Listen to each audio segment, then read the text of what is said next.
Today we're going to talk about a dirty word that starts with O. It's organization.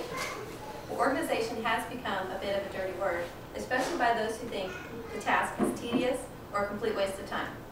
On the spectrum of perfection versus chaos, organization falls into the middle. Well, when you think about organization, do you smile or cringe? More than likely, your reaction is going to be one of anticipation or dread. Well, I can remember when I was a kid, my mother was organizing. I say that with a smile on my face because my mom's idea of organizing was that the stack of a month's newspapers was in the cute reclaimed wooden box she picked up at the flea market. Well, organization is not about perfection. It's about making a commitment about what you need and how to coordinate it and manage it. Well, let's look at what you've already accomplished. If you can take a look at your own kitchen,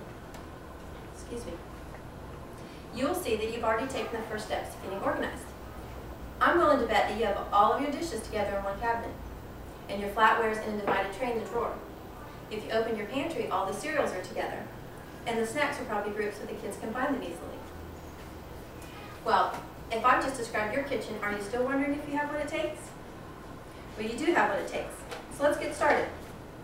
Linda Cobb, self-proclaimed Queen of Clean, says, "It doesn't matter where or how you start, all that matters is that you start somewhere, anywhere, so start right now." So you're ready. How do you do it? Isabel Beaton was the first to say, "A place for everything and everything in its place." Well, organization is a process. It's a goal. It's a four-step program, if you will, where you evaluate, eliminate, coordinate, and repeat. Let's start with step one, where we evaluate. You have to take a look at what you have and ask yourself a few questions. Does this belong here? How often do I use it? Does it have sentimental value? Is it worn out, broken, or torn? Once you've answered those questions, you'll have sorted everything you have into groups for donation, relocation, storage, and elimination. Well, if you find some things that need relocated, you put them in a box and you label them so they can go to another room. But don't do it right now. Wait until you're done with that project and then move them. I can remember my mom cleaning out a closet. She'd get started, and when she was finished, the whole house was a mess. Because she'd find something that needed to be moved, she'd move it, and then she'd find something else needed to be moved, and on and on. Well, when you have some items that you aren't using, you can send them to donation. Put them in a bag or a box and put them in the trunk. Take them to the local Goodwill donation center or another local charity. Now remember, they don't want your trash. They're looking for items they can reuse that are in good condition. In this era of going green, make it your part in reducing, reusing, and recycling. Well, there are going to be some sentimental items that you don't want to throw away or even give away.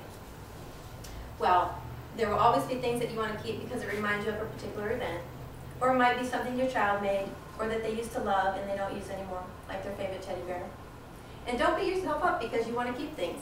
My husband and I had a box in the attic for 15 years that was marked stuff we don't need but we can't throw away. And finally, the last part doesn't need an explanation at all. If it's worn out, broken, torn, trash, just throw it out.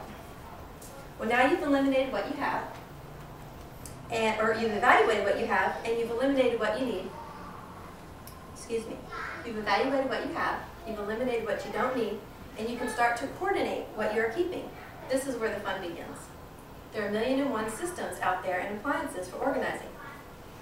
Consider what you're wanting to organize, and then decide whether you want trays, bins, or boxes. If you try a system that doesn't work, try another system. Donna Small's 1-minute organizer points out a good place for a particular item is one that's convenient to where it's used. Make it that home, and you'll never have to look for where it is again. Now we've come to the maintaining part. So you've sorted through everything you have, you've chosen what you want to keep, and you've arranged it into a system you can use. How do you keep it up? Well, this is where the repeating part comes in.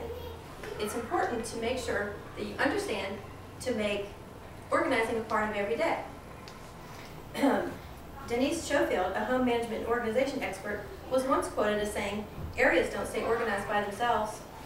Did we need an expert to tell us that? No. Donna Small's 1-minute organizer says, "It's a lot easier to keep up than catch up." Do you agree with that?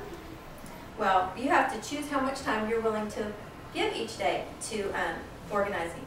Whether it's 5 minutes, 15 minutes, or 45 minutes, just make a commitment and stick to it.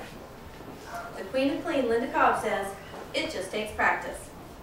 Well, so now you're organized and everything's in its place. Now what? You can sit back and enjoy the fruits of your labor. You've just found yourself more space and you've given yourself more time. So now that you're organized and you stay that way, you're better with your tasks and keeping your errands up to date, and you feel a sense of accomplishment. Well, looking back over the steps, you can see that this 4-step method of evaluation, elimination, coordination, and repeating changes your home and also your outlook. So, you've evaluated what you have, you've eliminated what you don't need and you don't use, you've coordinated what you're keeping, you've just organized your home, you found yourself more space, you saved yourself time, and you have just proved to yourself you can do it.